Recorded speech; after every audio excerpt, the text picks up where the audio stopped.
जय बालाजी। नमस्ते मित्रों, मैं मेरे चैनल रश्मिकांत कॉर्नर में आपका स्वागत करता हूँ।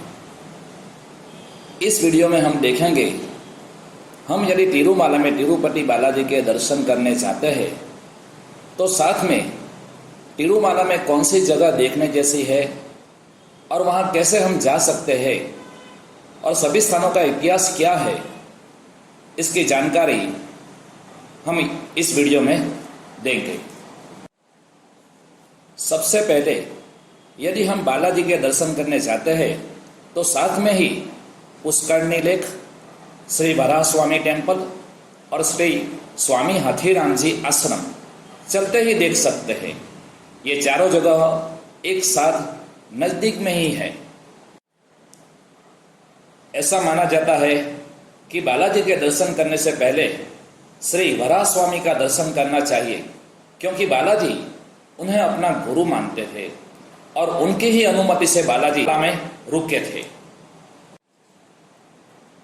वराह स्वामी के दर्शन करने के बाद इसके टेंपल के नजदीक ही पीछे की तरफ पुष्करणी लेक है।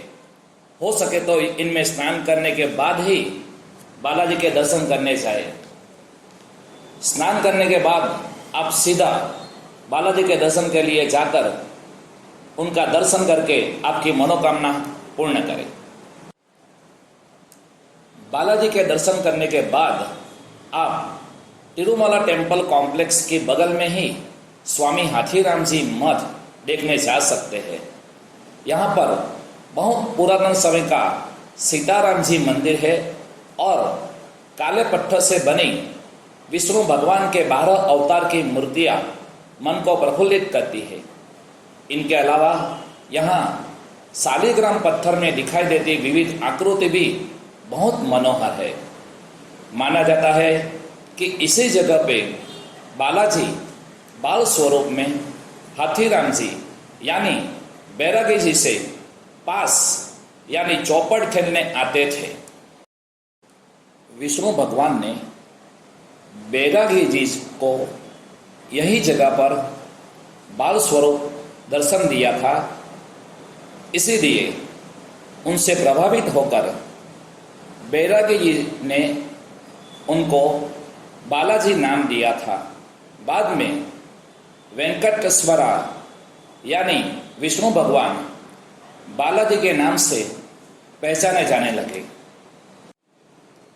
इसी जगह पे बालाजी ने हाथी स्वरूप आकर राजा के क्रोध से हाथीराम जी यानी बैरागी जी को बचाया था और इसी जगह सीताराम का मंदिर भी था। दोनों नाम मिलाकर बाद में बैरागी जी ने अपना नाम हाथीराम जी रख दिया और उनका आश्रम उन्हीं के नाम से अब श्री हाथीराम जी मठ के नाम से लोग पहचानते हैं। अब हम तिरुमाला में और कोई स्थान घूमना चाहते हैं तो हम शेयरिंग और प्राइवेट दोनों तरह की कैब हमें मिल जाती है। शेयरिंग कैब में पर पर्सन 150 से 200 रुपीस तक रेंट कैब ड्राइवर लेते हैं। यदि हम प्राइवेट कैब बुक करना चाहते हैं तो पहले से ही हो सके तो अगले ही दिन कैब ड्राइवर से बार्गेनिंग करके कैब बुक करें। यहाँ कैब ड्राइवर बहुत ज़्यादा रेंट बताते हैं, इसलिए हम अगले ही दिन बार्गेनिंग करके कैब ड्राइवर से रेंट फिक्स करें तो हमें भी और कैब ड्राइवर का ऑप्शन भी मिल सकता है और अपने टाइम पे चीप रेट में सभी डेस्टिनेशन घूम सकते हैं। तिरुमाला में हम ज़्यादा से ज़्यादा 19 सीटर तक की गाड़ी में ही घूम सकते हैं। तिरुमाला में कैब ड्राइवर हमें 6 जगह पे घुमाते हैं।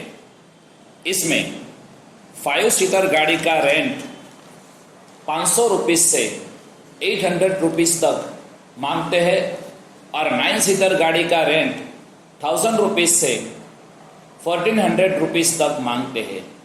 इसीलिए अब जाने से पहले बार्गेनिंग जरूर करें। हम कैब में घूमने जाते हैं तो तिरुमाला में अप हिल में 3 जगह और डाउन हिल में 3 जगह, ऐसे टोटल 6 जगह पे हम कैब में 1.5 से 2.5 घंटे में आराम से पूरा तिरुमाला घूम सकते हैं। हम कैब में घूमने जाते हैं तो सबसे पहले अप हिल में श्रीवारी पडलू देख सकते हैं। माना जाता है विष्णु भगवान जब पृथ्वी पे आए थे तो सबसे पहले इस जगह पे अपने पैर रखे थे।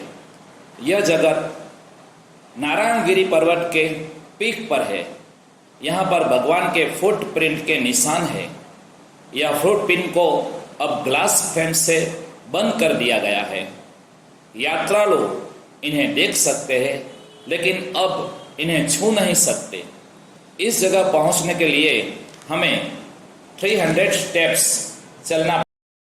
यहाँ से तिरुमाला टेम्पल टाउन का बहुत अच्छा व्यू हमें देखने को मिलता है। अब दूसरा स्थान है शिलातोरणम। यहाँ पर नेचुरल रॉक आर्क यानी मेहराब बना हुआ है। शिलातोरणम का मतलब है गार्लैंड ऑफ रॉक्स। इस जगह रॉक गार्डन के नाम से भी जानी जाती है। इस प्रकार की रॉक आर्क पूरे एशिया में एकमात्र तिरुमाला में ही है। इनके अलावा पूरी दुनिया में सिर्फ 2 जगह ऐसा आर्क देखने को मिलता है। इनमें एक जगह रेनबो आर्क जो यूएसए में है और दूसरा कट थ्रू जो यूके में है। तीसरा स्थान है चक्र तीर्थम। यह स्थान रॉक गार्डन के आगे ही चलते रहने से 5 से 10 मिनट की दूरी पे है। दंत कथा अनुसार जब भगवान विष्णु तपस्या करना चाहते थे तब इस जगह को साफ करने के लिए उन्होंने सुदर्शन चक्र छोड़ा था। उनके नाम से यह जगह चक्र तीर्थम के नाम से जानी जाती है। चौथी जगह अब डाउन हिल पे वेणुगोपाल स्वामी टेम्पल और श्री हाथी दोनों नजदीक साथ में ही है। वेणुगोपाल स्वामी के मंदिर में जाने के लिए यात्रालुओं को पर पर्सन 5 रुपीस की टिकट लेना पड़ता है। साथ में यहाँ पर श्री हाथीराम जी समाधि है। वह भगवान और भक्त के बीच साक्षात दर्शन का एक उदाहरण है। 5वीं जगह है आकाशगंगा। यहाँ पर वाटरफॉल वेंकटाद्रि पर्वत के फुट हिल में है। कहा जाता है कि पुरातन समय में इसी जगह से सुबह के समय जंगल में होकर नंबी फैमिली के सदस्य भगवान के लिए जल लाते थे। यह प्रथा आज भी नंबी फैमिली के सदस्य की तरफ से चल रही है। छठी और आखिरी जगह है पाप विनाशम। यहाँ छोटा सा वाटरफॉल है। कैब में से उतरकर यहाँ पहुँचने के लिए हमें 5 से 10 मिनट का रास्ता चलना पड़ता है। माना जाता है उनका जल हमारे सभी पापों को नष्ट कर देता है। यदि आपको मेरी बताई हुई इस बात से कोई नॉलेज मिला हो तो आप मेरी चैनल को लाइक जरूर करें। यदि आप इस तरह के नॉलेजेबल वीडियो देखना चाहते हैं तो मेरी चैनल को सब्सक्राइब करना ना भूलें। जय बालाजी।